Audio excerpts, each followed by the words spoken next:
Hey everyone, and welcome to my channel Simply Daisy. So today I'm going to be showing you a really simple blanket pattern that I've been loving.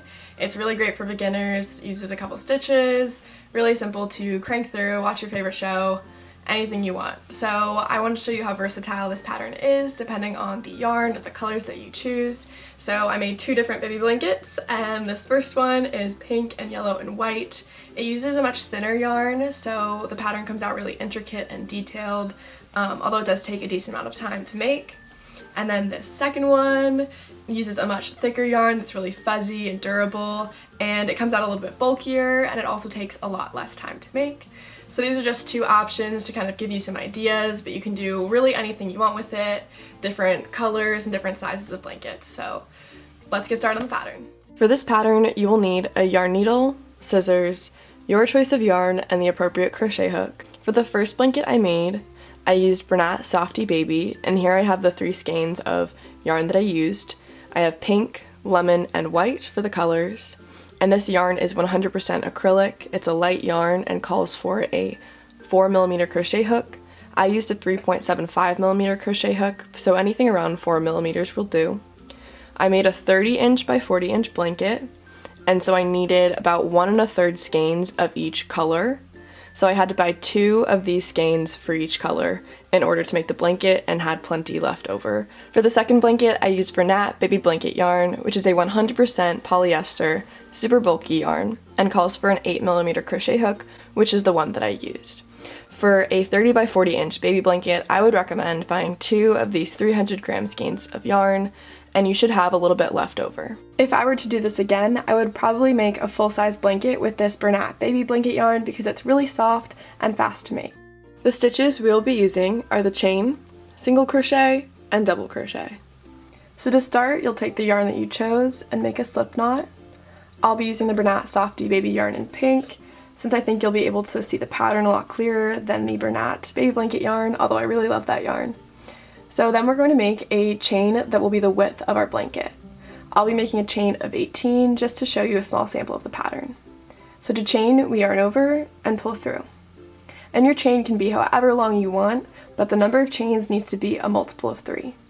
So you can take the number of chains and divide it by 3, and if you get a whole number, you'll be good. For my 30" by 40" blanket, I made a chain of 30 inches that was 132 chains for the Bernat Softy Baby yarn, and then for the Bernat Baby Blanket yarn that's much thicker, I crocheted 63 chains. And for more information about how to chain and do other stitches that we'll be using in this tutorial, you can check out my How to Crochet for Absolute Beginners videos. Once you have your chain, we'll continue by skipping these first 2 chains. So skip 1, skip 2, and then in this third chain from the hook, we'll do 2 double crochet.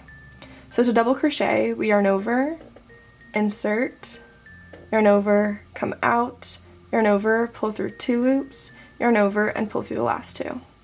And then we'll do another double crochet right in that same chain.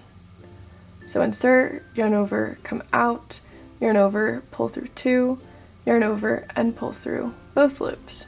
This next part is what we'll continue doing for the rest of this first row. So we're going to skip the next 2 chains, so skip 1, skip 2, and then in this third chain we'll do 1 single crochet. So insert, yarn over, come out, yarn over, and pull through both loops. And then we'll do 2 double crochet right in this same chain. So yarn over, insert, yarn over, come out, yarn over, pull through 2, yarn over, and pull through 2, and again 1 more right in that same spot. And so then this is going to make a little group of 1 single crochet and 2 double crochet, which is what we'll be repeating throughout a lot of this pattern.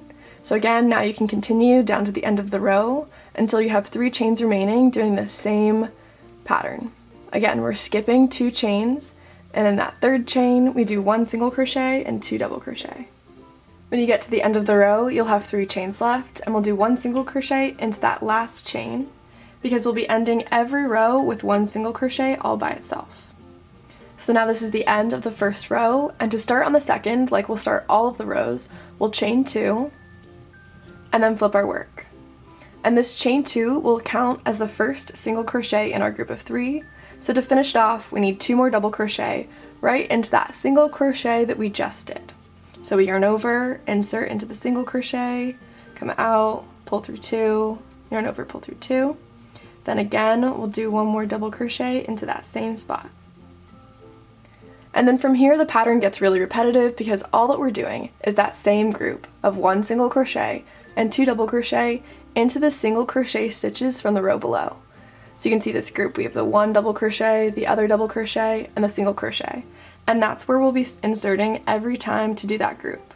We do the single crochet and then the 2 double crochet, all in the same spot. So just repeat down to the end of the row, doing 1 single crochet and 2 double crochet into each single crochet from the row below. One thing I really like about this pattern is that you're inserting into that same spot for 3 of those stitches, so it's really easy to find where you insert, crank out 3 stitches, and then keep going. So it's a really fast pattern to go through instead of finding where you insert, doing 1 stitch, finding the next spot. This is a lot easier because you have 1 central spot you're inserting into that makes the project go by a lot faster. When you get to the end of the row, we'll need to do that last single crochet to end it off. So you can see we have these 2 double crochet from below and then a chain 2. We'll do the single crochet into the top of that chain 2. And there we go, that finishes off the second row. So again, what we're going to do is chain 2 to start the row, flip it, do our 2 double crochet to finish off the group because that chain 2 counts as a single crochet. And then you're just going to continue the same pattern. 1 single crochet, 2 double crochet into each single crochet from this row. So you can continue on making as many rows as you like, or I'm also going to finish off this row and then show you how I like to change colors. For that first blanket, I made sure each color was 13.5 inches long, and then I would change colors, but you can choose whatever desired length for the colors that you like. Now I'm almost done with this row, and to show you how to change colors, we're going to start by doing the single crochet like normal into the top of the chain 2, yarn over, come out, but then to finish the single crochet, we're going to take our other color, whatever color you like, mine is this yellow, and finish the single crochet, like so. So now we have this yellow working yarn and then a tail, and we'll need to cut our pink yarn, whatever yarn that you've been working with. And now we'll continue like normal with the new color. So we'll chain 2, and then you can also pull these tails to tighten them. And then one thing I like to do that's optional is you can take these tails and hold them at the top of your work, and then keep crocheting over top of them so the tails get incorporated into your blanket.